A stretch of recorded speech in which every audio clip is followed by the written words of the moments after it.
1995년 7월 어느 작은 도시에서 단 며칠 만에 8,000명이 학살당했습니다. 남자들은 줄 세워서 총살당했고 여자들은 강간당한 뒤 살해됐어요. 시신은 불도저로 묻어버리고 증거를 인멸했습니다.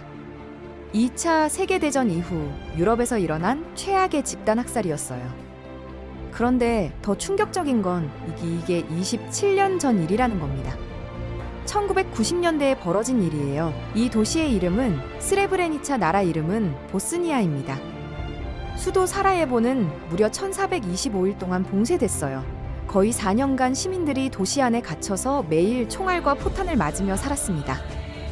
높은 건물에서는 저격수가 민간인을 향해 총을 쐈고 시장에는 포탄이 떨어졌어요. 어제까지 이웃이었던 사람이 오늘은 가족을 죽이는 일이 벌어졌습니다. 나치 이후 최악의 인종 청소라 불리는 보스니아 내전 이야기를 해보겠습니다.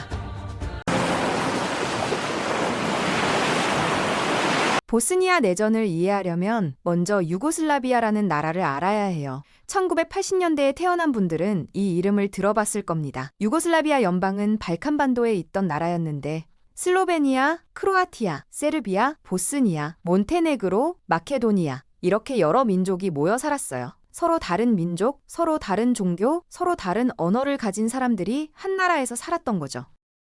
이게 가능했던 건 요시프 브로즈 티토라는 강력한 지도자가 있었기 때문이에요. 2차 세계대전 때 나치에 맞서 게릴라 활동을 했던 인물이고 카리스마가 어마어마했습니다. 티토는 민족 간 갈등을 억누르면서 유고슬라비아를 이끌었어요. 1970년대에는 경제도 꽤 발전했습니다. 근데 1980년 5월 티토가 죽어요. 강력한 지도자가 사라지자 숨겨져 있던 민족주의가 고개를 들기 시작했습니다.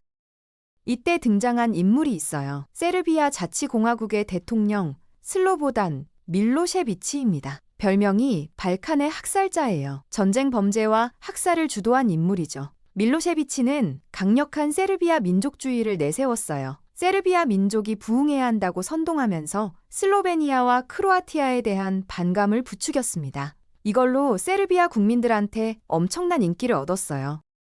1990년부터 밀로셰비치는 세르비아 중심으로 유고슬라비아 연방을 재편하려고 했어요. 다른 민족의 자치권은 인정하지 않겠다는 거였죠.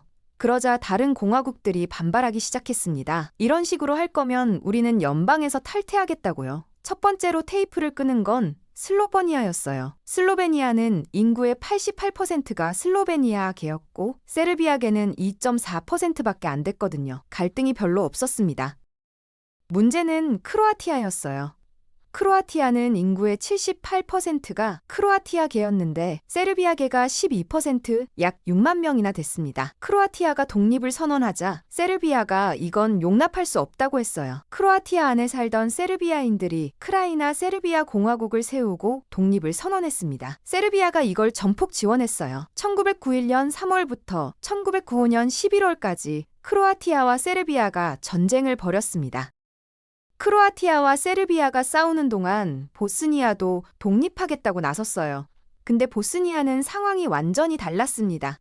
슬로베니아나 크로아티아처럼 한 민족이 압도적 다수를 차지하는 게 아니었거든요. 보스니아 인구 437만 명 중에 이슬람교를 믿는 보스니아계가 43.5%, 정교회를 믿는 세르비아계가 31.2%, 가톨릭을 믿는 크로아티아계가 17%였어요. 세 민족이 섞여 살았습니다.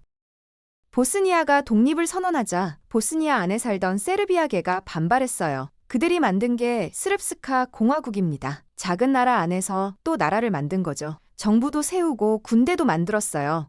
이 정부의 대통령이 라도반 카라지치라는 인물이에요. 이 얼굴을 기억해두세요.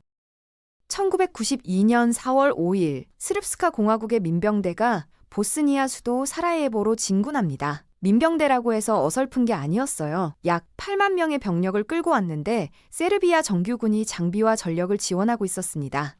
당시 유고 연방군의 70%를 세르비아가 차지하고 있었거든요. 거기서 무기를 빼돌려서 지원한 거예요. 세르비아 민병대가 사라예보를 공격한 날 약 10만 명의 사라예보 시민들이 평화를 외치며 거리로 나왔어요. 저들이 할 수 있는 건 그것뿐이었습니다. 근데 세르비아 민병대가 평화 시위 중인 시민들을 향해 발포했어요. 무기 하나 없는 시위대한테 총을 쏜 겁니다. 이때부터 사라예보는 완전히 포위됐어요. 아무도 못 나가게 막았습니다. 1992년 4월 5일부터 1996년 2월 29일까지 무려 1425일 동안 사라예보 시민들은 도시에 갇혔어요. 거의 4년이에요. 전쟁 중에 민간인은 피난하잖아요. 근데 이 경우는 달랐습니다. 사라예보를 완전히 포위해버리고 민간인도 외국인도 아무도 못 나가게 막은 거예요.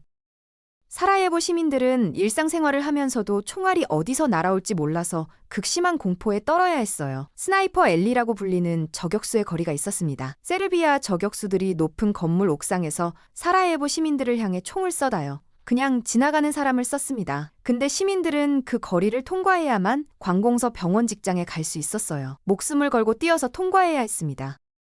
세르비아 민병대는 사람들이 많이 모이는 곳을 공격했어요. 피해를 극대화하기 위해서였죠. 1994년 2월 마르칼레 시장에 포탄이 떨어져서 68명이 즉사하고 200여 명이 부상당했습니다. 도시 전체가 전쟁터였어요. 전쟁 44개월 동안 매일 평균 100명이 죽어나갔습니다. 왜 민간인한테 이렇게 공격한 걸까요? 효율 때문이에요. 세르비아는 크로아티아하고도 전쟁 중이었고 보스니아하고도 싸워야 했어요. 두 개의 전쟁을 한꺼번에 치르기가 쉽지 않았습니다. 그래서 무방비 상태인 시민들을 공격하면 시민들이 무서워서 정부에 항복하라고 압박할 거라고 생각한 거예요. 근데 예상이 빗나갔어요. 보스니아 정부도 사라예보 시민들도 절대 항복하지 않겠다고 버텼습니다. 그리고 보스니아 정부가 외신 기자들한테 참혹한 현장을 계속 제공했어요. 전 세계로 퍼져나갔습니다. 무고한 시민들을 세르비아 민병대가 학살하고 있다는 사실이요. 1995년 7월 보스니아 동쪽 끝자락 산악 지역의 작은 도시 스레브레니차에서 최악의 사건이 벌어져요. 세르비아 민병대가 이 도시를 포위하고 점령했습니다. 스릅스카 공화국의 영토를 넓히기 위해서였어요. 이곳은 유엔이 지정한 안전지대였는데도요. 단 며칠 만에 8,000명 이상의 보스니아계 남성이 학살당했어요. 줄 세워서 즉결 처형했습니다. 여성들은 강간당한 뒤 살해됐고 시신은 불도저로 밀어서 묻고 증거를 인멸했어요.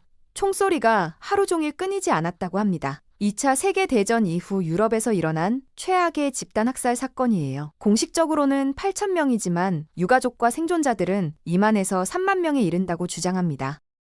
스레브레니차 학살 이후 국제사회가 움직이기 시작해요. 미국 주축의 나토가 대대적인 공습을 시작했습니다. 인도주의 범죄 학살 제노사이드라는 명분이 있었거든요. 보스니아 내 세르비아 군 시설을 대대적으로 공격했어요. 결국 1995년 미국 오하이오주 데이턴에서 협상안이 만들어집니다.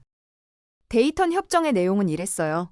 보스니아계와 크로아티아계가 합쳐서 보스니아 헤르체고비나 연방을 만들고 영토의 51%를 차지하고 세르비아계가 세운 스릅스카 공화국은 영토의 49%를 차지하게 했습니다. 한 나라 안에 두 개의 정치체제가 공존하는 거예요. 대통령도 세르비아계, 보스니아계, 크로아티아계 3명을 뽑아서 8개월씩 돌아가면서 맡게 했습니다. 전쟁을 주도했던 인물들은 어떻게 됐을까요? 스릅스카 공화국 대통령 라도반 카라지치는 도망갔어요. 1996년에 오스트리아로 가서 종적을 감추고 스위스, 스페인을 다니다가 1999년에 세르비아로 갔습니다. 10년 가까이 안 잡혔어요. 세르비아 정부가 숨겨줬다는 합리적 의심이 있죠. 2008년에 체포됐는데 체포됐을 때 모습이 완전히 달랐어요. 긴 수염에 긴 머리카락으로 변장하고 있었습니다. 결국 종신형을 받았어요. 밀로셰비치는 어떻게 됐을까요? 2001년 전쟁 범죄 혐의로 헤이그 국제형사재판소의 너판소에 넘겨졌어요. 근데 재판이 끝나기 전인 2006년 감옥에서 심장마비로 사망했습니다. 처벌을 피한 거나 마찬가지였죠. 보스니아 내전은 1992년부터 1995년까지 약 4년간 계속됐어요. 민간인 희생자가 25만에서 30만 명으로 추정됩니다. 내전에서 가장 비극적인 건 어제까지 이웃으로 살았던 사람이 오늘은 가족을 죽이는 걸 봐야 한다는 거예요. 그리고 전쟁이 끝나면 다시 이웃으로 살아가야 합니다.